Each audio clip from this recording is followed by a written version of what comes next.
Selamat pagi, selalu semangat mengikuti kegiatan pembelajaran pada pagi hari ini.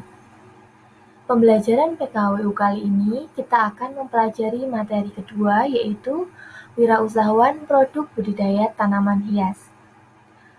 Materi ini tentang budidaya yang akan mengajak kalian untuk mengenal jenis tanaman pangan dan tanaman hias. Tetapi pada pembelajaran ini kita akan fokus pada tanaman hias, baik produk hasil budidaya serta cara budidayanya. Di akhir pembelajaran, kita akan diajak untuk melakukan praktik budidaya tanaman serta diperkenalkan dengan wirausahawan di bidang budidaya. Adapun peta materinya, untuk materi kali ini ada 4 submateri yang akan kita bahas. Yang pertama ada proses produksi budidaya tanaman hias. Yang kedua, perhitungan harga pokok budidaya tanaman hias. Yang ketiga, pemasaran langsung budidaya tanaman hias. Yang keempat, hasil kegiatan usaha budidaya tanaman hias. Pada pertemuan kali ini, kita akan membahas mengenai proses produksi budidaya tanaman hias. Sebelumnya, mari kita selidiki terlebih dahulu antara tanaman pangan dengan tanaman hias. Ada perbedaan dari kedua tanaman tersebut selain dilihat dari tampilan namanya. Apabila tanaman pangan itu kita kaitkan dengan permintaan. Untuk tanaman pangan, permintaannya lebih stabil. Kenapa? Karena tanaman pangan merupakan kebutuhan pokok bagi manusia. Sedangkan untuk tanaman hias, permintaan cenderung fluktuatif dipengaruhi oleh tingkat pendapatan dan selera konsumen, khususnya terkait dengan tren dari tanaman hias itu sendiri. Karena tanaman hias juga termasuk kebutuhan tersier, yang merupakan bukan kebutuhan pokok yang harus dan wajib dipenuhi. Yang kedua, terkait dengan budidayanya. Untuk tanaman pangan dapat dibudidaya dalam lahan yang lebih luas. Misalkan kalau kita bicara untuk padi ya, tentunya lahan yang digunakan itu cukup luas. Kemudian untuk tanaman hias sendiri dibudidayakan dalam pot ataupun polybag di tempat terbuka ataupun dinaungi di pekarangan. Jadi tidak membutuhkan lahan yang cukup besar. Selanjutnya, sebelumnya kita harus tahu pengertian dari budidaya tanaman itu apa. Budidaya tanaman adalah kegiatan untuk memproduksi tanaman atau bagian tanaman yang dapat dimanfaatkan untuk memenuhi kebutuhan manusia melalui pengelolaan tanaman dan lingkungan tumbuhnya serta seperti tanah, air, udara, cahaya matahari. Jadi yang namanya budidaya itu dimulai dari proses pembibitan hingga proses pasca panen. Di sini kita diskusi sedikit mengenai peluang wirausahawan produk tanaman hias. Kalau misalkan ini merupakan hobi, tentunya akan lebih menyenangkan lagi dan menguntungkan. Selain wirausahawan tanaman hias ini sebagai hobi, sekaligus bisa dijabarkan sebagai peluang usaha. Selain itu, wirausahawan untuk bidang ini bisa dimulai dalam skala kecil, yaitu skala rumahan dengan modal yang tentunya lebih minimalis. Selain itu, untuk kegiatan usaha ini juga dapat dikombinasikan dengan usaha penyewaan tanaman hias maupun pemeliharaan tanaman hias. Kok bisa? Nah, kalau kita lihat untuk tren sekarang, banyak sekali kegiatan dekorasi-dekorasi yang membutuhkan tanaman hias. Sehingga kita muncul peluang untuk melakukan usaha penyewaan. Nah, selain itu, di era pandemik ini banyak sekali orang beralih untuk mencari aktivitas yang dilakukan dan dapat dilakukan di dalam rumah. Nah, salah satunya dengan memelihara tanaman hias. Oleh karena itu, kita tidak hanya menjual tanaman hias, tapi kita juga dapat melakukan pemeliharaan tanaman hias. Misalkan kita menyediakan potnya, kemudian kita juga menjual pupuknya, kemudian kita juga menjual buku-buku terkait dengan pemeliharaan tanaman hias. Tentunya hal itu tersebut dapat menjadikan peluang apabila kita membuka usaha dalam bidang tanaman hias. Nah, selanjutnya kita terkait pertimbangan memilih jenis produk tanaman hias. Ada beberapa hal yang diperhatikan. Yang pertama ada selera konsumen. Ya, ini perlu dipertimbangkan karena tanaman hias itu biasanya menarik dan lebih ke mengikuti tren yang sedang berkembang.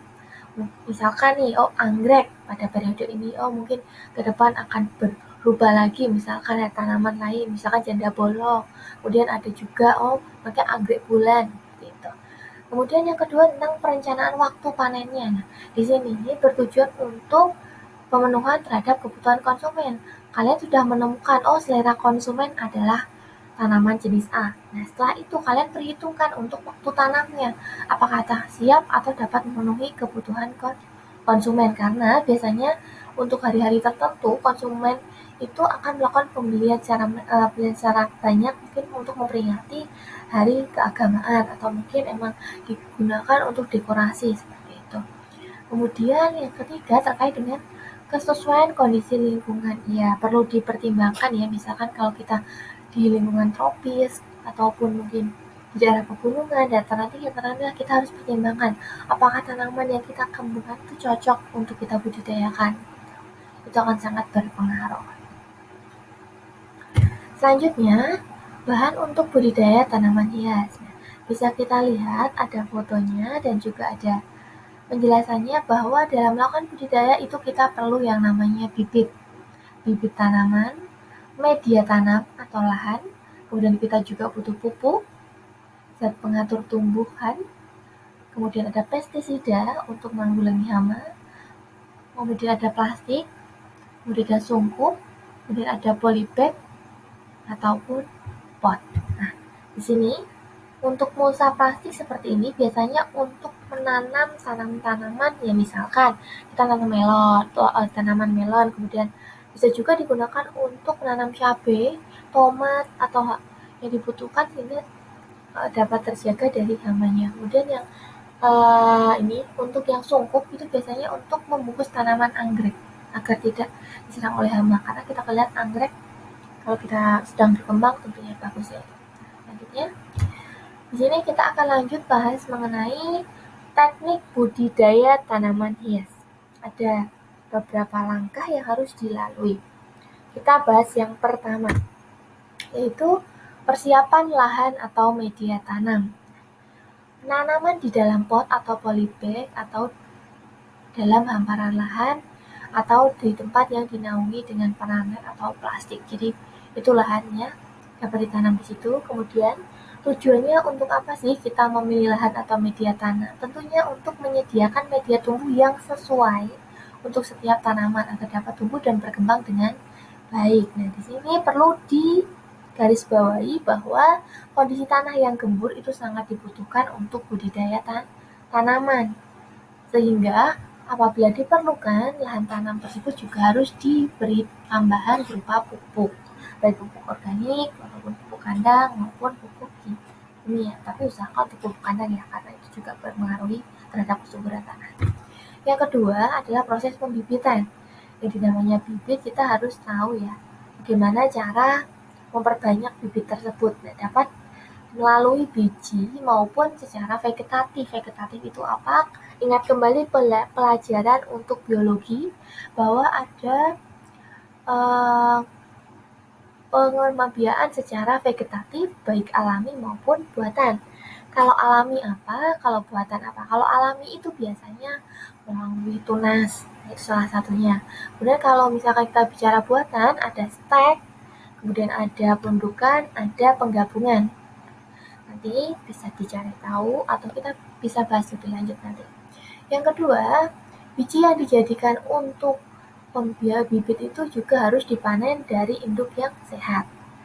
Selain ditanam, biji disemai terlebih dahulu di lahan yang berbentuk dengan intinya tidak langsung di lahan luas ya, ada lahan yang disiapkan. Kemudian selain itu lahan juga perlu diolah agar gembur sehingga memudahkan untuk pertumbuhan benihnya. Nah, persemaian juga perlu diletakkan di tempat yang terlindung dari panas matahari langsung. Nah, sehingga tidak merusak pertumbuhan benih itu sendiri. Persemaian juga dapat dilakukan di bak plastik, tray atau pot plastik. Nah, ini yang penting ya, untuk media semai itu harus digunakan atau dicampur dari tanah yang dicampur dengan pupuk kandang dengan perbandingan 2 untuk tanah dan 1 untuk pupuk kandang. Selain itu juga perlu dijaga kelembapannya sehingga bibitnya dapat tumbuh dengan baik. Itu proses yang kedua. Lanjut. Nah, ini untuk foto-fotonya. Yang ketiga ada penanaman. Nah, penanaman dilakukan jika lahan tanah sudah gembur atau sudah dipersiapkan terlebih dahulu. Jika terlalu kering, maka perlu disiram terlebih dahulu. Penanaman sebaiknya dilakukan pada pagi hari dan sore hari. Kenapa? Karena untuk pada kondisi tersebut panas matahari itu juga memberikan efek terhadap benih yang kita tanam. Sehingga tidak terlalu panas suhunya tinggi sehingga tanaman itu akan layu. Kemudian benih itu juga dapat ditanam secara langsung hingga dapat tumbuh dan siap. Nah, intinya benih itu langsung ditanam. Kemudian ada bibit ditanam dalam lubang tanam yang ukurannya sesuai untuk masing-masing jenis tanaman hias tentu. Kenapa? Tidak mungkin dong kalau kita mau menanam sesuatu ukurannya lebih besar atau misalkan ukuran lubangnya itu lebih besar daripada tanaman yang akan kita tanam. Tentunya akan kesulitan untuk pertumbuhan tanaman tersebut. Lanjut tahap yang keempat ada pemupukan, penting sekali ya. Pemupukan itu apa sih? Penambahan unsur hara untuk mencukupi kebutuhan tanaman. Jadi selain kita menyirami, kita juga harus perlu pupuk. Nah, pupuknya juga harus sesuai dengan tanaman yang dibutuhkan. Karena setiap tanaman itu membutuhkan pupuk yang berbeda. Pupuk dapat diberikan ke media atau langsung ke dalam media atau media tanahnya maupun disemprot secara langsung ke tanaman. Kemudian jenis pupuk yang biasanya digunakan ada yang pupuk organik maupun anorganik. Nah, lanjut tahap yang kelima adalah pemeliharaan. Ini sangat penting ya, namanya kita menanam tentu kita harus juga merawat. Ada beberapa teknik pemeliharaan yang dapat dilakukan. Yang pertama ada penyulaman. Penyulaman dilakukan apabila tanaman atau bibit tanaman tidak mengalami pertumbuhan yang normal atau cenderung akan mati ataupun rusak. Nah, sehingga perlu dilakukan penyulaman kembali. Yang kedua penyiraman. Nah, ini disesuaikan dengan kondisi tanamannya ya. Penyiraman itu bisa dilakukan pada pagi maupun sore hari. Jika cuaca panas, maka penyiraman dilakukan setiap hari untuk mengcover untuk media tanahnya itu cukup membutuhkan unsur airnya. Yang ketiga ada pembumbunan, di mana dilakukan untuk memperbaiki aerasi tanah atau udara dalam tanah bergantian dengan udara di atmosfer, serta menutup pangkal tanaman atau bagian tanaman yang berbeda di dalam tanaman. Dan yang keempat ada penyiangan, yaitu membersihkan gulma. Gulma adalah yang mengganggu tanaman ya, yang mengganggu pertumbuhan tanaman sehingga perlu dibersihkan. Kemudian ada yang keenam adalah pengendalian OPT. OPT adalah organisme pengganggu tanaman. Tujuannya jelas ya, untuk mencegah mengendalikan organisme yang mengganggu pertumbuhan, produksi, dan kualitas tanaman. Misalkan untuk pengendalinya bisa menggunakan pestisida maupun secara manual, misalkan mencabut atau membuang tanaman yang terserang serta memungut hama pengganggu tanaman. Kemudian yang ketujuh, panen dan pasca panen. Nah, panen dan pasca panen ini harus dilakukan secara hati-hati agar tidak kehilangan hasil panen yang maksimal, penurunan kualitas dari hasil panen. Gitu. Panen juga dapat dilakukan seperti pagi hari maupun sore hari.